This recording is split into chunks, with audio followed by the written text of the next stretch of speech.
Hi, everyone. Welcome to Writing Strong Characters. Give me just a moment while I pull up my screen to share with all of you, and then we can jump right into the presentation. Okay, this is a workshop that I really love teaching because I wrote for about 13 years before I got my first book deal. And part of the reason that it took me so long is because I was really obsessed with plot. It came very naturally to me. I think it's really fun to sort of figure out what happens next in a story. And I thought that was the heart of a story. And it took me a long time to figure out that it's actually characters that hook readers into a story, particularly characters that they care about. And so I'm going to share with you today my very favorite technique for developing strong characters. Before we get to that, we need to start with some basics. So I'd like you to take about 30 seconds or so and just fill out on a piece of paper or your computer if you have it up. Go ahead and just fill out answers to these queries that I have on the screen. Develop a name for your character, note what sex they are, maybe their hair and eye color, their age, if they have a defining physical characteristic like long hair, dark hair, short hair, purple hair, scars, anything like that. Maybe jot down where they live and who they live with. Actually, I think I'm going to give you about 60 seconds for that. Now, I don't want you to be too precious about any of this. Don't overthink it. Just jot down whatever comes to mind first. None of this is set in stone. You can always go back and change it later. Okay, so your 60 seconds starts now. Go.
All right, so hopefully you are either done or getting close to done. You can keep working as we move on. I am going to just offer up an example. I filled this sheet out before we started, so I came up with a character named Varusha. Varusha is a female. Varusha has blonde hair and green eyes. She is 12 years old. Her defining physical characteristic is that she's very small for her age, but she has a very thick mane of hair. Varusha lives in Waterloo, Ontario, so she's in Canada, and she lives with her mother and her little sister. This was not something that I spent a lot of time thinking about. I just jotted down answers exactly like I am asking you to do now. So the next step is I want to talk just a little bit about what we're trying to accomplish today. We are trying to develop a character for the purposes of writing a scene or possibly a short story. Now, all of you know what a short story is. I'm sure you've been asked to write short stories by your educator, or maybe you've toyed with that on the side. But I really want to dig into what I mean when I say a scene. Now, a lot of people, when they talk about a scene, they talk about chunks of action and a whole bunch of little chunks of action or a whole bunch of little scenes all strung together make a short story or they make an entire novel. I would like to think about scene just a little bit differently because remember at the beginning how I told you that character is so, so important. So I would like to define a scene using our characters. Let's think of a scene as the period of time from when your character sets a goal to when they either get what they want or they don't get what they want, and they have to set a new goal. I see I have a typo on the screen. I apologize for that. But in any case, we really want to think of scenes in terms of your characters going into a scene, having a goal, and then the scene ends when they get what they want and they have to set a new goal. So an example of this, let's say we're somebody who defines scenes by plot. You might say, oh, I have a character who's going into the kitchen and she's going to make dinner and maybe her mom's going to come in and they're going to get into a fight. To me, that is not a scene because you don't have a strong goal for your character beyond just maybe going into the kitchen and making dinner. So I would say for that to be a scene, you would want to say something more like, well, my character is going to sneak into the kitchen to make herself a snack because she knows that she didn't do the dishes earlier. And if her mom hears her, she's going to come in, see she didn't do the dishes. She's going to get in big trouble and there's going to be a huge blow up. So hopefully you can see the difference between the two. One is just a series of actions that your character does, and the other is a specific goal that your character has. Now, in this case, the scene would end, in my case, the scene would end when either the character successfully makes her snack and gets out of the kitchen without her mother coming in, or maybe she doesn't get what she wants. Maybe her scene goal is to get in and out of the kitchen, but maybe her mom does come in and maybe they get in a huge fight and she ends up having to do the dishes. And then she has to set some other scene goal to propel us into the future of the story. Or maybe her mom comes in and her mom is crying and her mom doesn't even notice that the dishes aren't done because she's just found out that her grandmother's in the hospital. And so all of a sudden the character has a new scene goal. She wants to get to the hospital to see grandma. So it actually doesn't matter if your character gets her scene goal or not.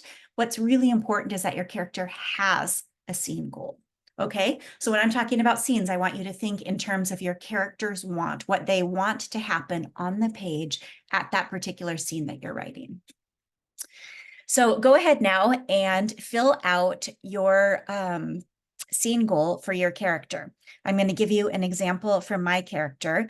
And again, this is just something that I jotted down quickly before. I decided that because Verusha lives with her mom and her little sister, maybe they're going to go on vacation and her goal is to have her own bedroom on vacation. So go ahead and take about 15 seconds to just jot down a scene goal. I will wait for you.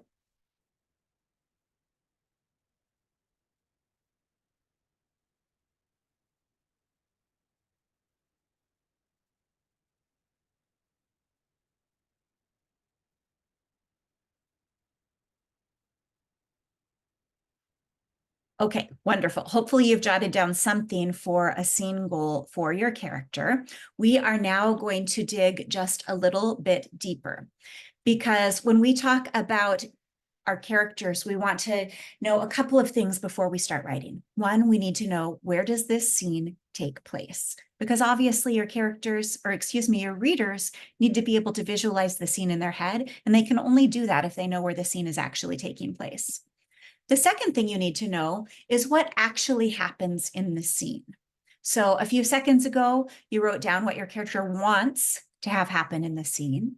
Now I want you to write down what actually happens. Maybe they get what they want, and then they have to come up with another goal to carry you into another scene. Or maybe something happens that prevents them from getting what they want, and that carries your story forward. So you need to know whether or not your character gets what they want, or if they don't get what they want, what happens to carry them into another scene. And then the third thing that I would like you to think about is, what is your character's primary emotion in this scene or in this story? Okay, so going back to the example I gave before where my character was in the kitchen, if they are sneaking around to the kitchen and mom comes in crying, their primary emotion is going to be worry, maybe fear, maybe anxiety. Okay, so go ahead now and answer these questions for your character. I'm going to give you maybe 60 seconds or so. I'm just going to wait for you to go ahead and answer these questions for your character.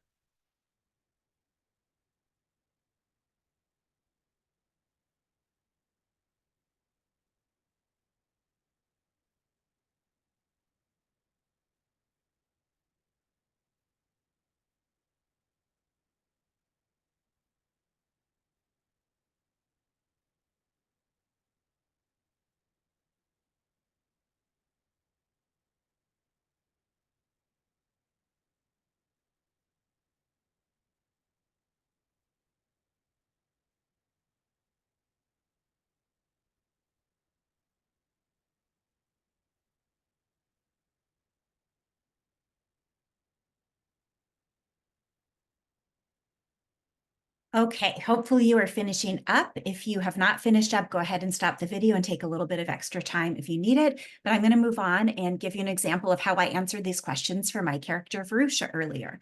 This scene is going to take place in a bedroom in the vacation cottage. Her motivation is that she is going to find out that she does not get what she wants. She is going to find out that she, in fact, has to share a room with her pesky little sister on vacation. And so her primary emotion in this scene is going to be, of course, frustration, maybe a little bit of anger. Okay, now before we move on to actually writing our scenes, I promised you that I was going to share my very favorite tool for developing strong characters. So let's go ahead and do that now. My secret writing tool is actually eyeglasses.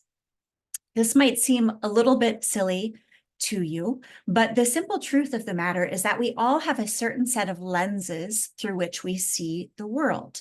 And those lenses are formed by things like how old you are, whether you're male, female, non-binary, your sexuality, your gender, your religion, your political views, the size of your family dynamics, anything that's ever happened to you impacts how you see the world, and that impacts the kind of glasses that you wear to look out into the world. And the same thing needs to hold true of your characters. Now, no two characters see the world in exactly the same way, so they can be looking at the same exact thing and actually see very different things.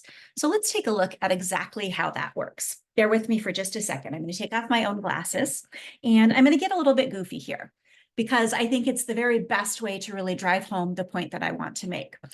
On the screen, you see a blank room. It's an empty room, right? Filled with some tables and chairs and white walls. Now, let's pretend for a moment that you are wearing a set of pirate glasses. Now, because we are always viewing the world with a want in mind, let's say that my character has been shipwrecked and maybe he's been taken captive and he's being held in this room. So my character's want, my pirate's want, is to escape. So when I'm looking at this room, I'm going to be noticing details that fit my worldview as a pirate. So I'm going to notice that there are no doors, and that's really terrible, because how the heck am I going to get out of this place? I'm going to be noticing that there are, oh, there's a lot of chairs. Maybe I could break a chair. I break a leg off of a chair and I could use that as a weapon so that I can fight my way out. The other thing I'm noticing about this room is that there's no treasure whatsoever. There's absolutely nothing that I can take with me to enrich myself and maybe sell later. So those are the types of details that I'm going to be noticing as a pirate. Now, if I take off my pirate glasses and I put on an entirely different set of character glasses, these are what I like to call my Fancy Nancy glasses. Hopefully you all know Fancy Nancy. She's a storybook character that loves to have everything extra. She always has to have lots of bling, and everything has to be bedazzled and over the top fancy. So when I look at this room through my Fancy Nancy glasses, again, thinking in the context of needing to have a story goal, I'm going to say that Fancy Nancy is maybe wanting to hold a party in this space. Okay, so her primary emotion is going to be excitement, and she's going to be thinking, oh man, this space is terrific. It's going to take some work, but I can get it done. I'm going to need to move all of these tables out of the way so that there's plenty of room for dancing. The walls are a little bit boring, so I'm going to see if mom can either paint it or hang up some scarves. I'm going to definitely bedazzle the chairs with some glitter jewelry. And oh, the lights, I'm going to need to change the lights. I'm going to see if maybe we can hang some crystal chandeliers so that it's real fancy. Okay, so these are two characters that have very different worldviews, that wear very different glasses based on who they are and what their goals are. And so that influenced how they saw this room. It influenced the details they noticed. And what I really want you to pay attention to is the fact that I never told you, I want to escape or I want to have a party. Instead, I used the details in the room to give you a sense of what the character's goals are and to tell you, or I should say, to show you how they feel by how they talked about the different setting details in the room. So let's go back to my character, Verusha, and let's put on a pair of Verusha glasses and see how her Verusha glasses impact how she sees the picture that you see on the screen. Remember, she's a 12-year-old girl on vacation. Her story goal is that she wants to have her own room. She's just found out that she has to share a room. And so her primary emotion is going to be anger or frustration. So when I sat down at the start of this presentation, right before the presentation, I quick jotted down how I might write out a little bit of this scene. I would write something like, "This is so unfair. I'm on vacation. I shouldn't have to share a room with my little sister. We don't even have our own beds. She's going to kick me all night long. And I know she's going to tear every one of these books off the shelf, and I'm going to be stuck picking them all up." I want you to notice, I never say what her story goal is or tell you what her emotions are. Instead, I showed you by how she observed this room that she's walking into. If Verusia were happy, she might notice a completely different set of details in this room. So she might notice the really cool purple walls, or she might notice the bright sunshine streaming in from the windows. Okay, so the setting details are all dependent on what your story goals are and what your emotions are in this particular scene. So I would like to invite you to take everything you know about the character you developed. I'd like you to put on their virtual glasses, hypothetical glasses, if you will, and I'd like you to write the scene from their perspective. It doesn't matter if you're writing in first person, so you can be writing the scene as I do this, this, and this, or you can be writing the scene as your character's name does this, this, and this. What you want to do is keep in mind what their goal is and what details they're going to notice about the world around them based on the specific glasses that they are wearing. Okay, so, excuse me, I went one too far. That is the end of my presentation. I am going to encourage you to take as much time as you need to write out your piece. I hope that this was really, really useful for you today. I would like to invite all of you to go to my website at the address listed on this page. Be sure to enter the password character with a capital C. This is a hidden page that's going to give you a worksheet that will help you with everything we worked on today, so you can use it with all of your future writing. If you are an educator, a festival, conference, or workshop coordinator, and you've enjoyed today's workshop and you'd like to invite me to present on this or any other writing topic, please don't hesitate to reach out at info@jessicavitalis.com. Thanks so much, everybody, and happy writing. I'm going to stop my screen now, and that is the end of our presentation.